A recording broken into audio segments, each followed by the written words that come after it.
اومدیم سراغ Z101، یکی دیگه از دستگاه صنعتی شرکت زیلوکس.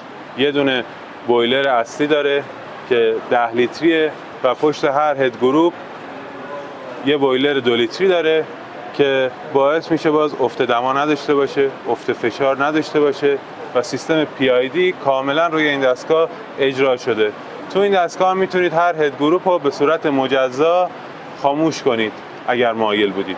هد گروپ ها دما قابل تنظیم، استیما قابل تنظیمن، دما میتونید به صورت کاملا جداگونه استفاده کنید و دماشون رو تنظیم کنید.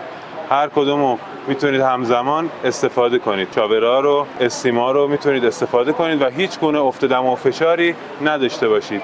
روی خود دستگاه میبینید 4 تا حالت داره، 1 2 3 4 که هر کدومو میتونید به صورت مجزا تنظیمش کنید.